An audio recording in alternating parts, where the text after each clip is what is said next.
Imagine that you have a printing press at home that can print money, and there is a law that requires the money that you print to be accepted by every person and every business in the country. You could buy multi-million-dollar mansions, the most expensive luxury cars, top-of-the-line clothes, Rolex watches, yachts, private jets, and the best of fine artwork, all without limit and beyond your wildest dreams.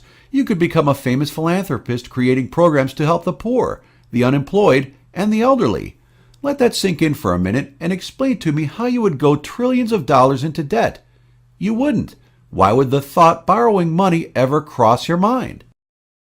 If a group of prominent bankers came to you and said, "In spite of your good deeds, popular opinion is building. People fear the unregulated printing of money.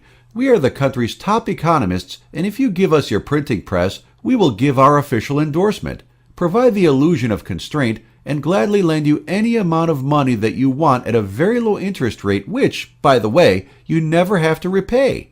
Really? Would you trust them? But that is exactly what we have now. The government can print United States notes and spend them, which was last done in 1963, but it cannot legally print Federal Reserve notes and spend them.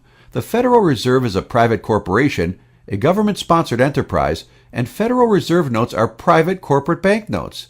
The Fed effectively owns the printing press and can print or otherwise create any amount of money totally independent of any congressional approval or oversight. And in order for the government to borrow more money for its budgetary con game, it borrows the money from the Federal Reserve. The Fed purchases government treasury bills, treasury notes, and treasury bonds in exchange for its newly created money and then sells the securities on the open market at a huge profit. And all of us are stuck with the perpetual interest payments through ever-increasing taxes plus the hidden tax of inflation. Printing United States notes and spending them without debt is, however, not a good alternative. It would still cause inflation, which not only hides the real tax rate, but also discourages saving and has a destabilizing effect on the economy. In the beginning, the Federal Reserve actually had a positive stated objective: to prevent runs on banks that got themselves in financial trouble and to even out the business cycle. From that noble beginning about 100 years ago, the Fed morphed into the entity of absolute power that we have today. To understand the process, we need to look at banking before the Federal Reserve. From the beginning, a bank was considered a safe place to keep one's money. But there was one big difference: the gold standard. The government did not print money, it minted gold and silver coins, as the Constitution still requires, by the way. The paper money that existed at the time was printed by each individual bank as a receipt, a banknote, for the gold and silver deposited with the bank. Customers were charged a small fee for a safe place to keep their money. These notes were easier to carry, easier to hide, and often exchanged for goods and services instead of the actual gold or silver. The banknotes were considered just as valuable as the actual gold or silver because a bank's success depended on its spotless reputation. If somehow there was an occasion where everyone wanted to take their money out of the bank at the same time, how could that possibly cause a problem for depositors? Well, imagine that you were a banker back then. Hundreds of customers have gold in your vault. Also, a loan broker, you offer to split the interest received on any gold that customers make available to lend with the interest rate determined by the supply of money made available and the demand for loans. All is well, but then you notice all of that gold just sitting idly in the vault day after day, and then you get a brilliant idea. If you lend Joe's gold and don't tell him, you get to keep all of the interest income for yourself. If Joe comes in for his gold, you can use Paul's gold to cover it. If you don't get too greedy, you could actually get away with it. Couldn't you? Ah, but there was one big problem that made that very difficult. The banker would lend the gold, the borrower would spend it, and whoever received the gold would likely put it back in the bank. The banker would issue a fresh banknote for the newly received deposit, but would have no way of knowing that this was the same gold that he had just lent. With the compounding effect of several of these inflationary cycles, the banker would conclude that his business was expanding and that he could take more risk. Also, with this newly created money, the town would experience an economic boom. However, all artificial booms eventually end, and the resulting downturn in the economy would make people nervous and want the security of real gold, often triggering a run on the bank. With banknotes issued well in excess of deposits, the bank would fail and many people would lose all of their money. Instead of passing laws against the misappropriation of depositors' funds and the making of fraudulent loans, the individual state governments, completely ignoring the compounding effect, passed laws to regulate the process by enforcing a reserve requirement, a percentage of the deposits that could not be lent. But, because of either incompetence or corruption, the reserve requirement averaged a very low 15%. This is the origin of the fractional reserve system, legalized fraud, which is the foundation of our present banking system. As a result, there were many boom and bust cycles accompanied by bank failures that were falsely blamed on the business cycle. The Federal Reserve to the rescue! To put an end to bank failures, the Fed was given the power to create money and make loans to banks to make up for the shortfall if too many customers wanted to withdraw their money at the same time. They called it providing liquidity. Since the Federal Reserve was considered part of the United States government, runs on the banks were prevented by giving depositors a false sense of security in the banking system. Both the Federal Reserve Act and, by no coincidence in my opinion, the 16th Amendment were passed in the same year, 1913. The Federal Reserve Act established a central bank to make loans not only to banks, but especially to the federal government, and the 16th Amendment, authorizing a federal income tax, provided the collateral for those government loans. The full faith and credit of the U.S. taxpayer, enforced by the absolute power of the IRS, guaranteed the loans. However, with the gold standard, the amount of banknotes circulating in excess of the gold deposits could only go so far. If the reserve requirement was 15%, the amount of banknotes could only increase to about 6 times the amount of gold deposited. The bankers' profits and the resulting inflation would end. This is an absolute mathematical limit, unless the gold standard could be eliminated. With the availability of money and interest rates under the complete control of the Federal Reserve, immediately in 1914, the roller coaster ride got underway. Government borrowing from the Fed starting in 1914 to finance World War I increased the money supply 70%, causing inflation. In early 1920, the discount interest rate was raised from 1.25% to 6% to fight the inflation. The money supply went down only 11%, but unemployment increased to 20%.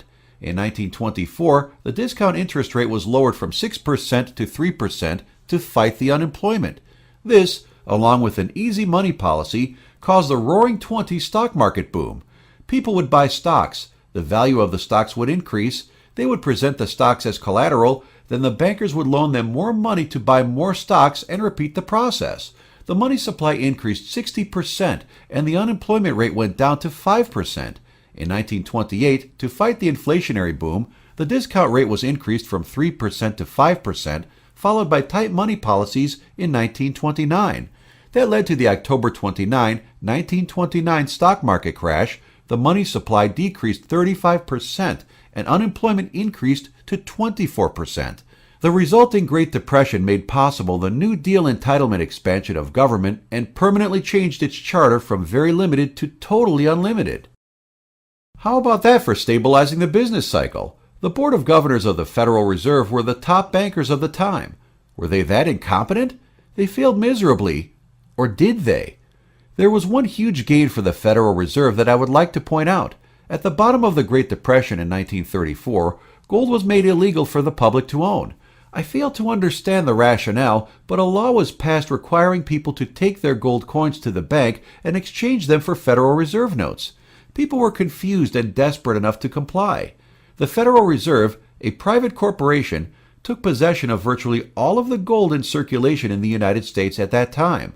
This fact is briefly mentioned in history books, but it is not reported that it was, and still is, the biggest gold heist in the history of the human race, and it was the first big step in completely eliminating the gold standard. Where is the gold now? Well, we may never know. When the Federal Reserve Act was passed in 1913, the law made the Fed exempt from federal, state, and local taxes in spite of an enormous profit potential, and also exempt from audit. Are you getting the sense that there was some chicanery involved here? In 1974, President Nixon ended the gold standard and the rest of the world soon followed. Without a gold-backed currency, the Fed and central banks in every other country in the world could create any amount of money without limit, reducing the value of the currency for everyone in the process. Also, With a New Deal entitlement policy, an income tax, and no real debt limit, the federal government was able to grow to an unimaginable level, destroying the middle class, increasing poverty and homelessness, regulating almost every aspect of human action, eliminating the right to privacy, flexing its military muscle, creating enemies all over the world, and obligating children to more than a $50,000 debt as soon as they are born, rendering the Pledge of Allegiance totally obscene. The 16th Amendment not only resulted in greatly increased taxes, but also had a huge indirect effect: outsourcing. For the first 130 years of this country, most of the federal revenue was from tariffs, which averaged around 20%. A tariff is a tax on foreign products sold here. The tax on domestic production, mainly through state and local taxes, was lower, about 10%. With domestic production encouraged in an environment of freedom, a frontier settlement was able to grow to become the richest country in the world and a major exporter of its high-quality products. It could be argued that, to be fair, tariffs and taxes should have been made equal, but that is not what happened. Now, with domestic business and labor taxed at 35% and tariffs down to 1.3%, the tax structure is totally reversed. As a result, it is much cheaper to manufacture in foreign countries, especially for large quantity production, because of lower labor cost, lower taxes, much less regulation, and virtually no tariffs. The American worker and American entrepreneur cannot compete with this totally unfair form of globalization. This is free trade for them, but we have to pay through the nose to manufacture and sell the same products in our own country. In addition, with an unlimited amount of money made available for loans and with savings steadily devalued by inflation, one who wants to save money to buy a house, car, or industrial equipment, as used to be the norm, is now at a total disadvantage compared to one who borrows the money and makes the payments. As a result, the entire economy runs on debt. People are given the illusion of ownership of high-ticket items only if the banker makes the loan and gets his cut. And, due to the long-term effects of inflation, saving for retirement is only possible by investing the money saved, which puts it at risk and allows Wall Street and the bankers to determine how much you will win or how much you will lose. That gets us to the absurd economy that we have now. The Federal Reserve effectively owns the printing press, prints money, and makes a huge tax-free profit for every dollar that they print, which includes the $17 trillion in national debt, interest on all of the money lent since 1913, plus all of the other money created and lent into circulation here and all over the world. Without an independent audit, the exact total can only be estimated to be at least $30 trillion. That is $300 billion per year, on the average, each year for past 100 years. With that level of pilfering, the loss of high-volume manufacturing jobs, multiple boom and bust cycles, high public and private debt, high taxes, high inflation, and a balance of trade deficit for the past 40 years, no economy could be expected to do well. It's a miracle that it has made it this far without total collapse. The middle class has been completely destroyed. Up to 1972, the income distribution was a bell curve, a natural distribution showing a strong middle class with a minority of poor and few rich. But slowly since then, the middle class has disappeared. The income distribution, even in 2005, at the peak of the real estate boom, before the 2008 crash, is nothing like a bell curve. It shows more households at or near the poverty level than any other income level. Homelessness, once rare, is now commonplace. With government spending dominating the economy, the connected minority get richer with government jobs, government contracts, or government bailouts, while the middle class is being pushed closer and closer to the poverty level. The empire of the United States was conquered without a shot being fired and is still being vigorously plundered. Abraham Lincoln once said, "All the armies of Europe, Asia, and Africa combined, with all the treasure of the earth, our own excepted, in their military chest, with a Bonaparte for a commander, could not by force take a drink from the Ohio or make a track on the Blue Ridge in a trial of 1,000 years." At what point then is the approach of danger to be expected? I answer, if it ever reach us, it must spring up among us. It cannot come from abroad. If destruction be our lot, we must ourselves be its author and finisher. As a nation of free men, we must live through all time, or die by suicide. How do we die by suicide as a nation? Are we all that apathetic? Unaware? Well, it is difficult to be otherwise with the entitlement culture is so well established and with the media bombarding us with headline rhetoric and misdirection.